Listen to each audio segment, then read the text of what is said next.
Hi dear students, आज हम लोग पढ़ने वाले हैं quadratic equations and polynomials chapter के इम्पोर्टेंट क्वेश्चंस। ऐसे क्वेश्चन जो एग्जाम की दृष्टि से बहुत ही महत्वपूर्ण होते हैं। इसमें हम उन सभी क्वेश्चंस को पढ़ेंगे जो एग्जाम में अक्सर पूछे जाते हैं या उस टाइप के क्वेश्चन पूछे जाते हैं। ठीक है, तो आइए अब हम लोग शुरू करते हैं। देखिए, इसमें हम लोग सबसे पहला देखते हैं कि क्वाड्रेटिक इक्वेशन होता क्या है। ठीक है, तो देखिए, जो भी इक्वेशन आपको A X square plus B X plus C equal to 0 के फॉर्म में हो उसे हम क्वाड्रेटिक इक्वेशन बोलते हैं। बट यहाँ पे एक चीज ध्यान रखनी है, यहाँ पे आपका ए बी सी ये क्या होना चाहिए, रियल नंबर होना चाहिए, और ए आपका 0 कभी भी नहीं होना चाहिए। ठीक है, एक चीज और आप ध्यान रखेंगे कि क्वाड्रेटिक इक्वेशन में जो x की हाईएस्ट पावर होती है वो कितनी होती है, 2 होती है। ठीक है, और इसमें जो हमें रूट्स मिलते हैं वो मैक्सिमम कितने मिलते हैं, 2 मिलते हैं। ठीक है, चलिए अब क्वेश्चन देखते हैं। यहाँ पे सबसे पहला क्वेश्चन हमने लिया है कि find the roots of the quadratic equation 6x square minus x minus 2 equal to 0। इस क्वेश्चन को हम कैसे सॉल्व करते हैं, तो सबसे पहले हम लोग क्वेश्चन देखते हैं। लिखा है यहाँ पे 6x square minus x minus 2 equal to 0। अभी हमने आपको बताया कि क्वाड्रेटिक इक्वेशन आपका A X square plus B X plus C equal to 0 के फॉर्म में होता है। तो आप देख सकते हैं कि यह सेम उसी तरह है। इसको कैसे सॉल्व करते हैं, तो इसको सॉल्व करने के लिए हम क्या करते हैं, यहाँ पे देखिए लिखा है 2 और यहाँ पे लिखा है 6, यानी ऐसे हम समझते हैं इसको, A X square plus B X plus C equal to 0। यहाँ पे हम ए और सी का सबसे पहले मल्टीपल करेंगे। ठीक है, ए और सी का सबसे पहले मल्टीपल करेंगे और उसका जो आंसर आएगा उसको हम एडिशन या सब्ट्रैक्शन में ऐसा डिवाइड करेंगे जिससे हमें बी मिल जाए। देखिए यहाँ पे 6 और 2 का मल्टीपल, तो 6 और 2 का मल्टीपल कितना होता है, 6 और 2 का मल्टीपल होता है 12। क्लियर है। अब यहाँ पे बीच में कितना लिखा है, 1, x का कोफिशिएंट कितना है, 1। तो यानी हम 12 का ऐसा फैक्टर करेंगे जो मल्टीपल करने पे 12 आता हो या एडिशन और सब्ट्रैक्शन करने पे कितना आता हो, 1 आता हो। तो अब देख सकते हैं कि यदि हम 4 और 3 का मल्टीपल करें तो कितना मिलेगा, 12, और यदि हम 4 में से 3 को माइनस कर दें तो कितना मिलेगा, 1। अब देख सकते हो 1 भी आपको मिल गया बीच वाला, ठीक है, जो b है, और मल्टीपल करने पर कितना मिल गया, 12 भी मिल गया। तो यानी वो नंबर कौन सा हो जाएगा, 4 और 3। ठीक है, तो यहाँ पे देखिए हो गया आपका 6x स्क्वायर माइनस, अब ये जो 4 और 3 हमने पाया है इसे हम कहाँ नोट करेंगे, 1 के प्लेस पे, यानी x के कोफिशिएंट पे। तो यहाँ पे हम लिख लेंगे 4 माइनस 3 ब्रैकेट क्लोज और क्या है x माइनस 2 इक्वल टू 0। बात समझ में आ गई। सबसे पहले 6 से 2 का मल्टीपल करेंगे, उसका ऐसा फैक्टर करेंगे कि प्लस या माइनस करने पर हमें बीच वाला कोफिशिएंट फाइंड हो जाए। ठीक है, उसके बाद उसके जगह पर हम उसको सेट कर देंगे। इतनी बात समझ में आ गई। अब देखिए क्या करेंगे, सेकेंड थिंग, अब इसको जो ब्रैकेट है उसको ओपन करते हैं। तो 6x स्क्वायर माइनस 4 का x में मल्टीपल माइनस 4x माइनस और माइनस कितना हो जाएगा, प्लस, फिर आपका हो जाएगा 3 इंटू एक्स यानी कि 3x और माइनस 2 इक्वल टू 0। बात समझ में आ गई। ठीक है, अब हम क्या करेंगे, यहाँ पे देखिए पेयर बना लेंगे कि इसमें और इसमें हम कुछ कॉमन खोजेंगे कि हमें कॉमन क्या मिल सकता है।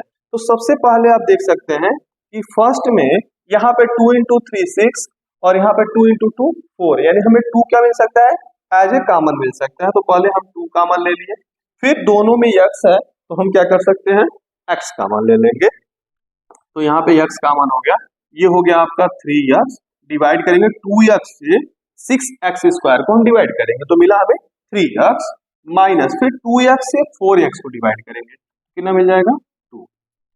यहाँ पे प्लस, इन दोनों में कोई कॉमन मिल रहा है तो कोई कॉमन नहीं मिल रहा है, तो यहाँ पे हम ले लेंगे 1। तो ये हो गया 3x माइनस 2 इक्वल टू 0। अब एक चीज देखिए, इन दोनों में देखिए कोई कॉमन जरूर मिलेगा, ठीक है। तो कॉमन क्या मिल रहा है यहाँ पे, 3x माइनस 2 और यहाँ पे 3x माइनस 2। क्लियर है। तो 3x माइनस 2 को हम क्या कर लेंगे, कॉमन कर लेंगे। 3x माइनस 2 को हम क्या कर लेंगे, कॉमन कर लेंगे। तो यहाँ पे देखिए, इसमें जब हमने कॉमन लिया तो क्या बचा, 2x, और जब हमने इसमें कॉमन लिया तो क्या बचा, +1। ठीक है, इक्वल टू 0। कितनी बात समझ में गई। अब यहाँ पे दो हमें जो है ऐसे फैक्टर मिल गए जिसका मल्टीपल कितना हो रहा है, 0 हो रहा है। ठीक है, अब देखिए, आप जानते हैं कि यदि दो फैक्टर का मल्टीपल 0 है तो उसमें एक जरूर क्या होगा, 0 होगा। ठीक है, तो हम मानते हैं 3x माइनस 2 क्या है, 0 है। तो if 3x minus 2 equal to 0, तो x की वैल्यू क्या होगी, तो 3x माइनस 2 ट्रांसफर हो जाएगा तो +2, फिर x कितना हो जाएगा, 2/3। x की वैल्यू निकल गई। ठीक है, यदि दूसरा नंबर अगर 0 आपका है तो क्या होगा, इफ 2x + 1 इक्वल टू 0, तो 2x आपका कितना हो जाएगा, +1 ट्रांसफर होगा -1 और x हो जाएगा आपका -1/2। क्लियर है। अब देखिए, यहाँ पे x की दो वैल्यू हमें फाइंड हुई। हमने आपको स्टार्टिंग में ही बताया था कि यहाँ पे मैक्सिमम जो क्वाड्रेटिक इक्वेशन होता है उसमें जीरोस कितने पाए जाते हैं, 2। ठीक है, अब जीरोस क्या होते हैं, जीरोस मतलब x की वह वैल्यू जिसपे यह इक्वेशन क्या हो जाता हो, 0 हो जाता हो। आप चाहे तो इसको रख के चेक कर सकते हैं। तो यह क्वेश्चन आपके लिए बहुत ही महत्वपूर्ण था। चलिए पढ़ते हैं नेक्स्ट स्टेप पे।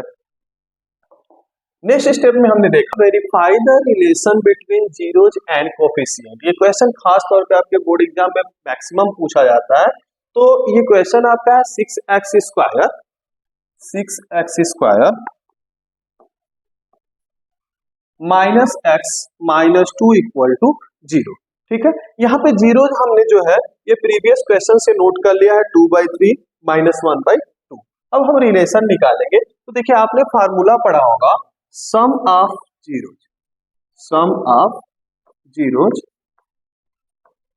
क्या होता है, minus coefficient of x upon coefficient of x square, जिसे हम इस तरह भी पढ़े होंगे -b/a। b, ठीक है। तो सम ऑफ जीरोज यहाँ पे हम प्लस कर लेते हैं, तो है 2/3 और -1/2। ये हो गया sum of zero, equal to minus coefficient of x। तो कोफिशिएंट ऑफ x कितना है, -1 upon coefficient of x square कितना है, 6। और यहाँ पे आप देख सकते हैं माइनस लगा। क्लियर है। अब यहाँ पे एलसीएम लेते हैं, 3 और 2 का एलसीएम कितना हो जाएगा, 6 हो जाएगा। 3 इंटू 2 6, यहाँ पे हो जाएगा 4, और 2 इंटू 3 6, यहाँ पे हो जाएगा 3।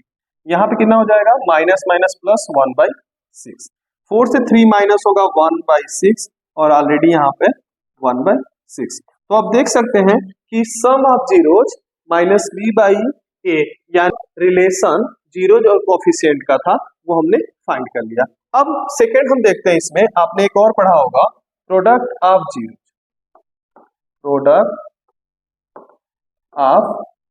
जीरोज क्या होता है, कांस्टेंट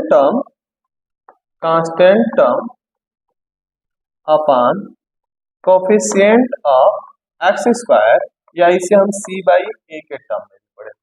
तो यहां भी वेरीफाई कर लेते हैं। प्रोडक्ट ऑफ जीरोज मतलब 2/3 और -1/2।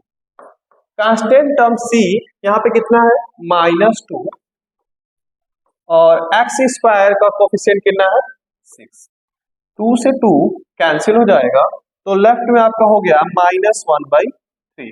राइट क्या हो गया, 2 इंटू 3 6, यानी राइट हो गया -1/3। तो जीरोज और कोफिशिएंट का रिलेशन कैसे निकालते हैं उसको हमने यहाँ पे सीखा। ये भी आपके एग्जाम के लिए बहुत ही महत्वपूर्ण क्वेश्चन था। नेक्स्ट क्वेश्चन हम देखते हैं। यहाँ पे है find the roots of the quadratic equation by factorisation. देखिए यहाँ पे भी फैक्टराइजेशन मेथड से क्वाड्रेटिक इक्वेशंस का रूट निकालना है। तो यहाँ पे भी हम सेम मेथड यूज करेंगे। कैसे लगाएंगे इसको? सबसे पहले 5√2 का हम किससे मल्टीपल करेंगे? √2 से। तो देखिए 5√2 का मल्टीपल हम किससे करेंगे? √2 से। यहाँ पे हमने बताया था आपको ax² plus bx plus c equal to 0।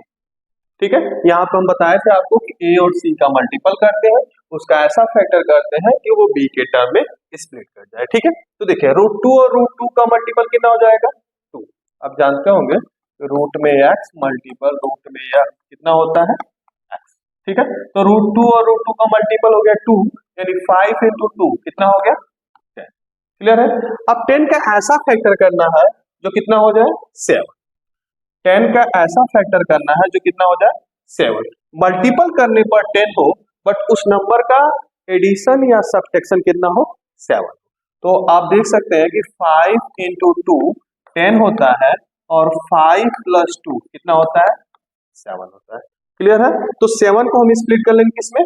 5 + 2 में। ठीक है, तो यहाँ पे हम लिखते हैं √2 x² प्लस 7 को हमने लिख दिया 5 + 2x plus 5√2 equal to. Clear है?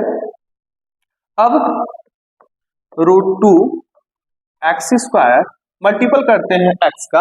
अब ध्यान से देखिए क्योंकि ये क्वेश्चन खास तौर पे आपके बोर्ड एग्जाम में अक्सर पूछता है। ठीक है, तो x का हम मल्टीपल करेंगे तो ये हो जाएगा 5x plus 2x plus 5√2 equal to. Clear है? अब यहाँ पे इन दोनों में हम देखते हैं क्या कॉमन मिलेगा और यहाँ पे हम देखते हैं कि कॉमन हमें क्या मिलेगा। ठीक है, तो यहाँ पे सबसे पहले आप देख सकते हैं कि फर्स्ट में आपको कोई भी नंबर कॉमन नहीं मिल रहा है, लेकिन x कॉमन मिल रहा है। तो यहाँ पे हमने x कॉमन ले लिया, यहाँ पे बचेगा आपका √2x, डिवाइड कर देंगे x से, और यहाँ पे आपका क्या बचेगा? 5। क्लियर है? यहाँ पर हम देख सकते हैं कि √2 यहाँ लिखा है और 2 ऑलरेडी 2 टाइम्स रूट का मल्टीपल होता है। यहाँ पे आप जस्ट अभी देखे थे। ठीक है, तो यहाँ पे √2 हम कॉमन ले लेंगे। 2 में से √2 कॉमन निकल गया, कितना बचेगा? √2। ठीक है, और x प्लस 5 इक्वल टू 0। देखिए ये सेम मैच कर जा रहा है। जब ऐसा हो जाए मतलब अब सही चल रहा है। तो अब देख सकते हैं कि √2 x प्लस 5 हमने कॉमन ले लिया, बचा क्या?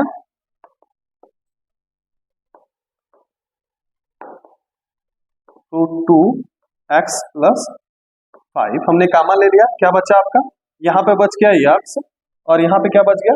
Plus root. क्लियर है? चलिए अब आगे देखते हैं कि इसके रूट्स कितने होंगे। ठीक है, तो रूट्स निकालने के लिए हमने सीखा है कि सबसे पहले हम क्या करेंगे? फर्स्ट को 0 मानेंगे और फिर हम क्या करेंगे? सेकेंड्स को 0 मानेंगे। ठीक है, ये दोनों मल्टीपल में होंगे क्योंकि कॉमन हमने लिया था। तो सबसे पहला हमने 0 माना, तो means if √2x plus 5 equal to 0, तो यहाँ पे देख सकते हैं √2x कितना हो जाएगा? -5। तो x की वैल्यू कितनी हो जाएगी? -5/√। क्लियर है? फिर सेकेंड हम देखते हैं x प्लस √2। तो यदि सेकेंड 0 है, x प्लस √2 0 है, तो x की वैल्यू कितनी हो जाएगी? -√। तो आप देख सकते हैं यहाँ पे कि आपको दो रूट्स फाइंड हो गए, एक x की वैल्यू -√2 और दूसरा x की वैल्यू -5/√2। ठीक है, इन दोनों रूट्स को यदि आप इस x की जगह रखेंगे तो आप पाएंगे कि ये पूरा इक्वेशन किसमें कन्वर्ट हो जाएगा? 0 में कन्वर्ट हो जाएगा। तो ये दो रूट्स हमें मिल गए। यहाँ पे हमारा क्वेश्चन था कि रूट्स फाइंड करना। ठीक है, अब हम देखते हैं नेक्स्ट क्वेश्चन। देखिए नेचर ऑफ रूट्स, ये खास तौर पे आपको जानना बहुत जरूरी है। नेचर ऑफ रूट्स क्या होते हैं? तो देखिए हमने पढ़ा है कि क्वाड्रेटिक इक्वेशन का फॉर्म क्या होता है। सबसे पहले क्वाड्रेटिक इक्वेशन का फॉर्म होता है A X square plus B X plus C equal to 0, जहां ए बी सी क्या हो, रियल। कितनी बात आप पढ़े, ठीक है। अब नेचर, हमें रूट्स का नेचर पढ़ना है। तो देखिए यक्स की वैल्यू निकालना हमने यहाँ पे सीखा है। अब यक्स की वैल्यू जो हम यहाँ पे सीखे हैं उसको और भी मेथड से हम निकाल सकते हैं, फार्मूला के मेथड से निकाल सकते हैं। वो फार्मूला क्या होता है, X equal to minus B plus minus root में B square minus 4ac minus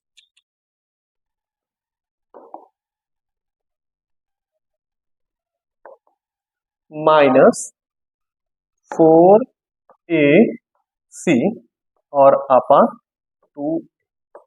अब देखिए यहाँ पे आप देख रहे हैं कि B square minus 4ac, B square minus 4ac, इसको हम बोलते हैं डिस्क्रिमिनेंट। क्या बोलते हैं, डिस्क्रिमिनेंट, डिस्क्रिमिनेंट, ठीक है, डिस्क्रिमिनेंट, ठीक है, हिंदी में विविक्तिकर बोलते हैं।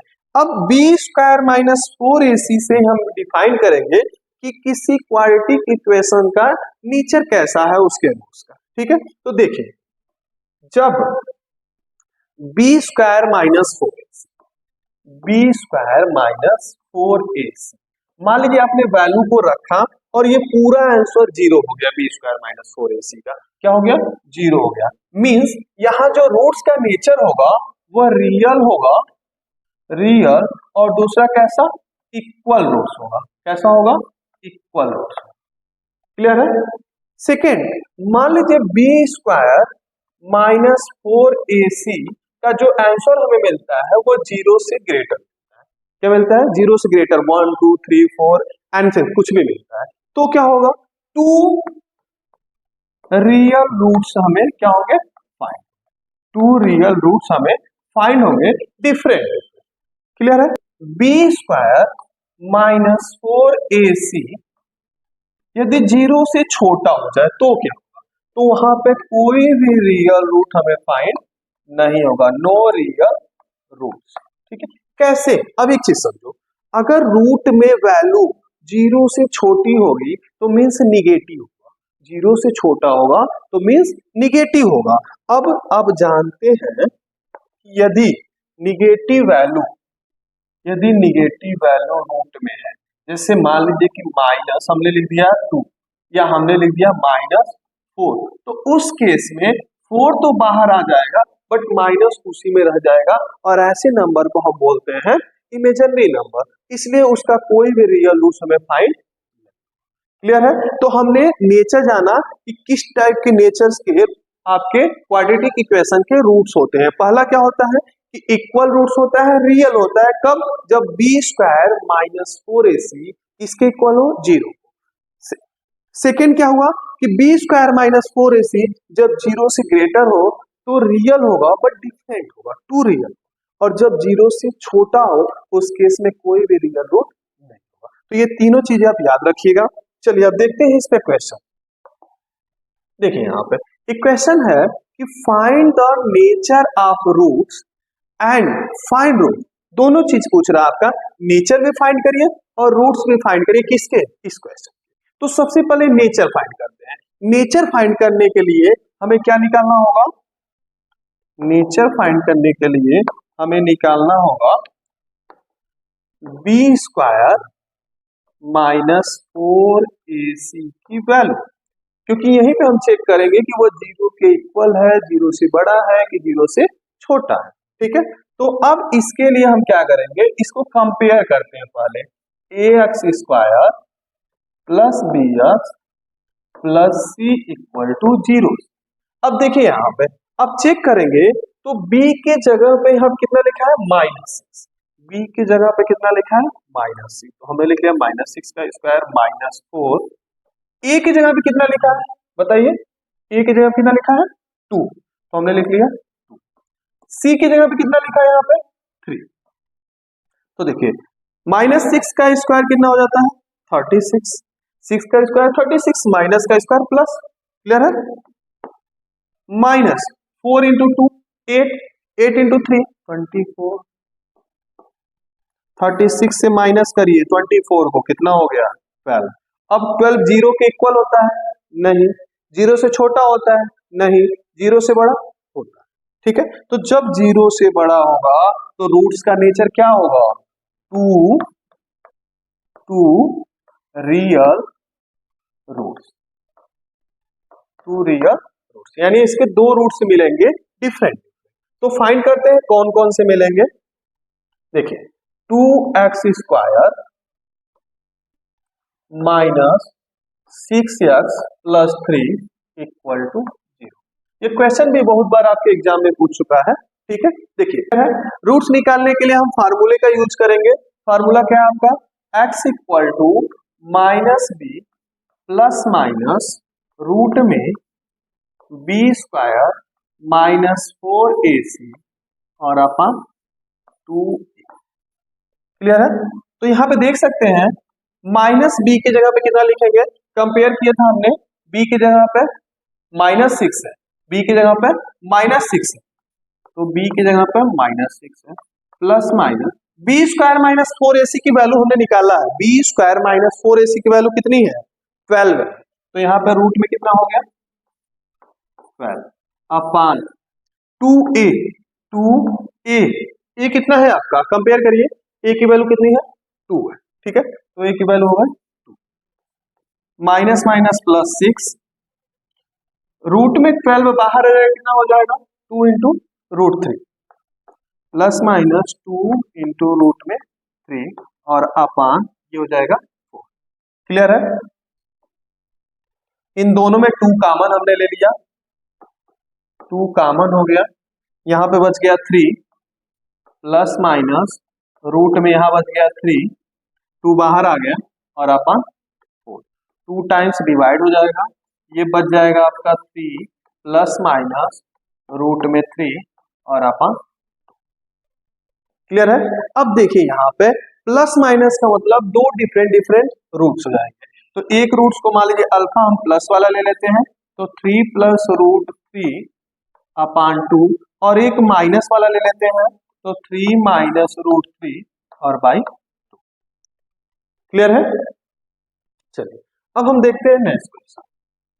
यहाँ पे देख सकते हैं आपसे पूछ रहा है find the quadratic equation when sum and product of its 0 is 1/4 and -1। Sum and product, तो अभी हमने आपको जस्ट बताया था सम मतलब सम ऑफ जीरोज कितना हो जाएगा?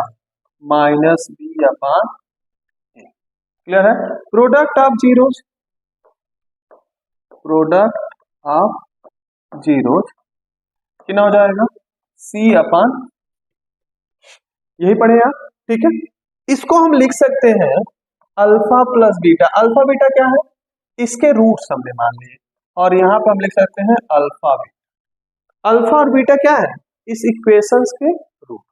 अब फार्मूला जो होता है क्वाड्रेटिक इक्वेशन फाइंड करने का, इस केस में x² minus sum of zeros, sum of zeros x plus product of zero equal to. Clear है? ये फार्मूला है। यहां पे हमने लिख लिया x² minus sum of zeros कितना है? सम ऑफ जीरोज 1/4 और x। क्लियर है? प्लस प्रोडक्ट ऑफ जीरोज कितना है? -1 इक्वल टू। इसको हमने इसलिए लिखा है, सम ऑफ जीरोज की जगह पे आप अल्फा प्लस बीटा लिख सकते हैं, और प्रोडक्ट ऑफ जीरो की जगह पर लिख सकते हैं अल्फा इंटू बीटा। क्लियर है? अब इसको कैलकुलेट कर लेते हैं। तो कैलकुलेट में हमने देखा x², यहाँ पे 4 को एलसीएम एज एलसीएम हमने मान लिया 4, तो 4 का x में मल्टीपल 4x² मल्टीपल हमने कर दिया, ये हो गया -x, और 4 का जब -1 में मल्टीपल होगा -4, प्लस से यहाँ प्लस और माइनस मिलके माइनस बन जाएंगे, ये हो जाएगा माइनस, इक्वल कितना हो जाएगा 0। 4 का मल्टीपल 0 में कर दीजिए, 0 हो गया, तो कितना बचा 4x स्क्वायर